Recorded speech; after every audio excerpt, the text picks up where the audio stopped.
Topic देखते हैं आज उच्चारण स्थान। इसका भी ज़्यादातर क्वेश्चन है वो एमसीक्यू के फॉर्म में आता है अपने बीएमएस के मेन यूनिवर्सिटी एग्जाम के अंतर्गत।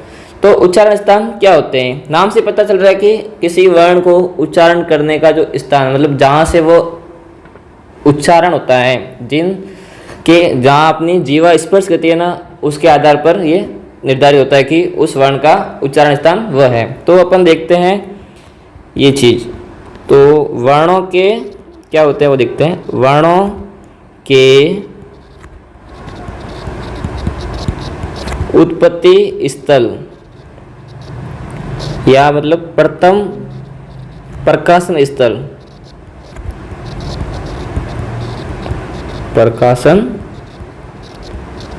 स्थल, को है वो उच्चारण स्थान कहते हैं। अब उच्चारण स्थान किसने बताया था? पाणिनि। तो महर्षि पाणिनि शिक्षा के आधार पर कितने प्रकार के उच्चारण स्थान होते हैं वो बताया गया है। तो पाणिनि शिक्षा के आधार पर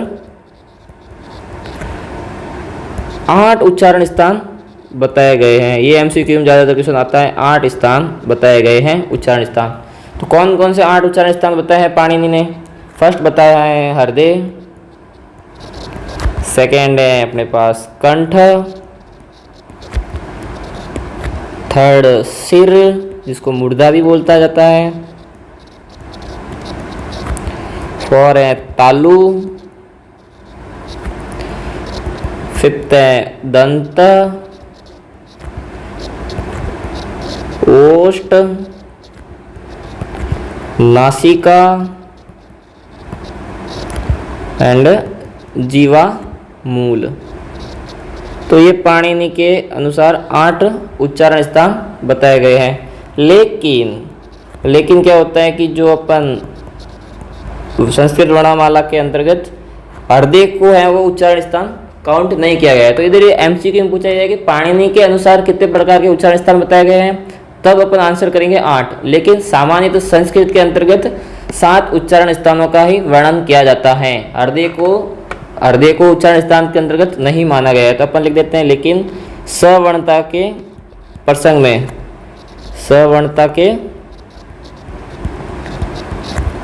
प्रसंग में हृदय का वर्णन नहीं मिलता। हृदय का वर्णन नहीं होता है। तो उच्चारण स्थान कितने हो गए? 7। अतः स्वतंत्र सवर्णता की दृष्टि से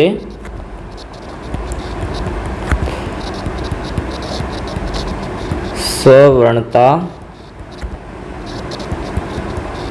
दृष्टि से 7 उच्चारण स्थान बताए गए हैं। तो अब अपन एक एक करके उनके उच्चारण स्थान और उनसे उत्पन्न होने वाले वर्ण को देखते हैं। तो इसमें ज़्यादातर आपको सूत्र देखने याद होते हैं। सूत्र इंपॉर्टेंट है।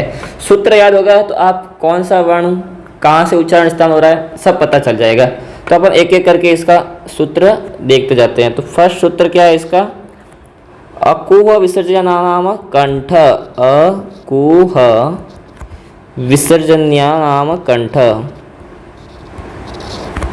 इस सूत्र से ही पता चलता है कि इसके उच्चारण स्थान के अंतर्गत कौन कौन से वर्ण आते हैं। तो ये कौन सा हो गया इसके?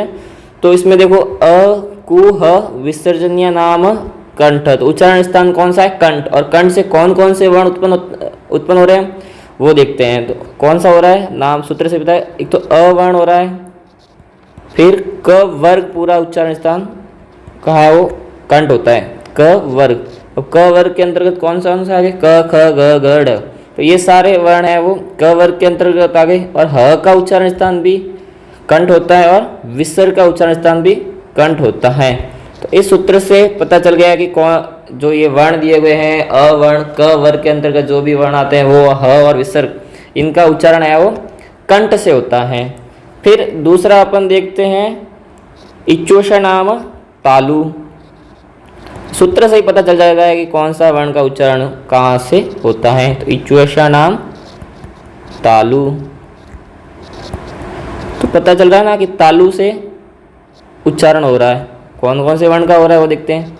ई वर्ण का उच्चारण स्थान हो रहा है, ई का उच्चारण इससे हो रहा है।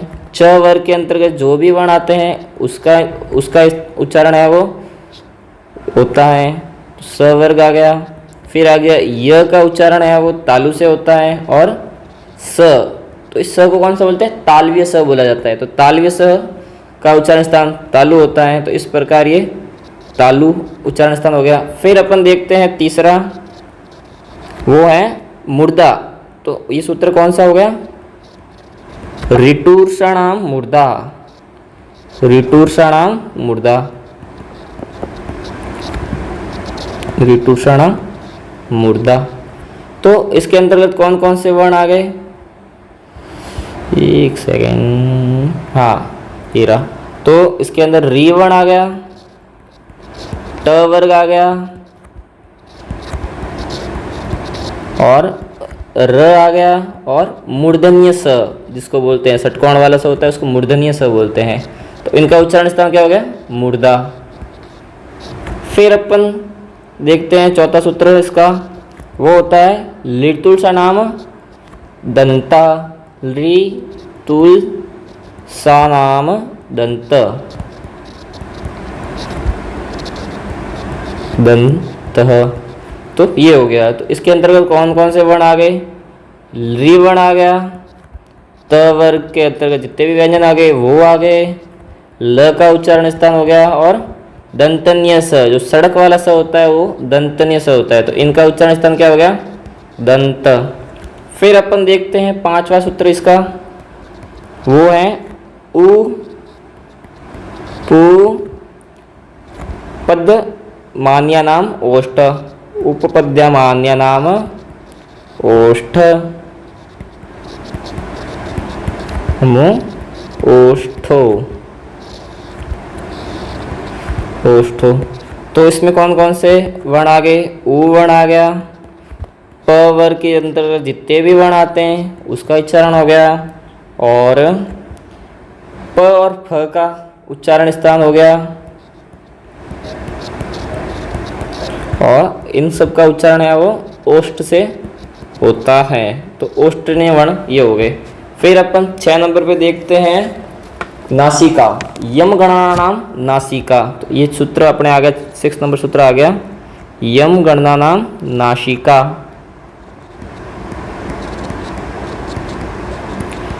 यम गणना नाम नासिका छ, नासिका छ। तो इसके अंतर्गत कौन कौन से वर्ण आ गए, तो इसके अंतर्गत य आ गया, म आ गया, ण आ गया, ग आ गया, और न आ गया। तो इन सब का उच्चारण स्थान क्या है, नासिका, यम गणना नाम नासिका। तो इन सब का उच्चारण स्थान नासिका हो गया। फिर अपन अगला सूत्र देखते हैं, ए दे तो कंठ तालु, ए दे तो कंठ तालु। तो इसके अंदर कौन कौन आ गए, ए वर्ण आ गया, ऐ आ गया, ए ऐ, इनका उच्चारण स्थान कौन कौन है, कंठ और तालु, ये गड़बड़ी, कंठ तालु। फिर अगला सूत्र देखते हैं अपन, ओ दो तो कंठ ओष्टम, ओ दो तो कंठोष्टम। तो इसके अंतर्गत कौन कौन से वर्ण आ गए, ओ आ गया और औ आ गया। तो इनका उच्चारण स्थान क्या होता है, कंठ और ओष्ठ। फिर अगला सूत्र देखते हैं अपन, वकारास्य दंतोष्टम, वकारस्य दंतोष्ठ।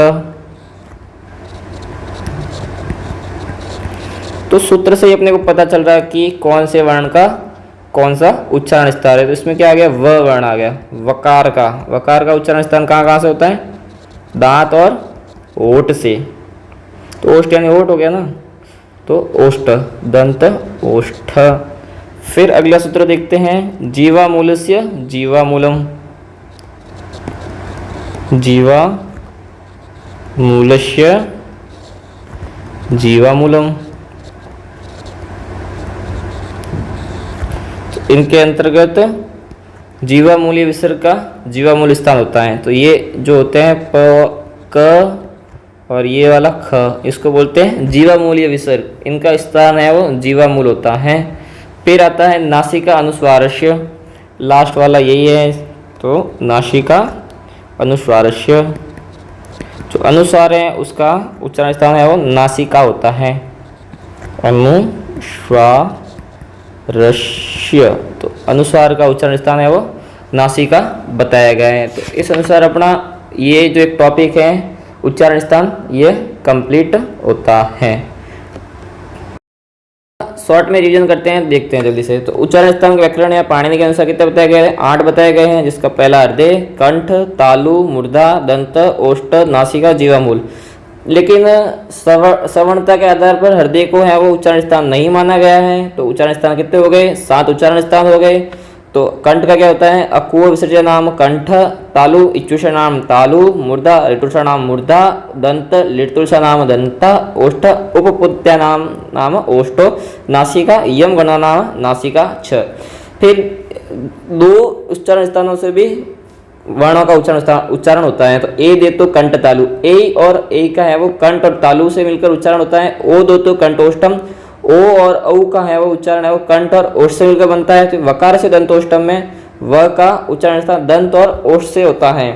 तो ये हो गया, ये उच्चारण स्थान हो गए, ये सूत्र हो गए जो आपने अभी देखा है। इसमें नासिका का हो गया यम गणना नासिका, ओष्ठ दंत देखते हैं वकार से दंतोष्टम, जीवामूल का देखते हैं जीवामूल से जीवामूलम, कंठ ओष्ठ से ओ दो तो कंठोष्टम, कंठ तालु से ए दे तो कंठ तालु, ओष्ठ से उपपद्यानि नाम ओष्ठो, दंत से ऋतुषा नाम दंता, मूर्धा से ऋतुषा नाम मूर्धा, तालु से इच्युषा नाम तालु और कंठ से अकुह विसर्जन नाम कंठ। तो ये हो गया उच्चारण स्थान।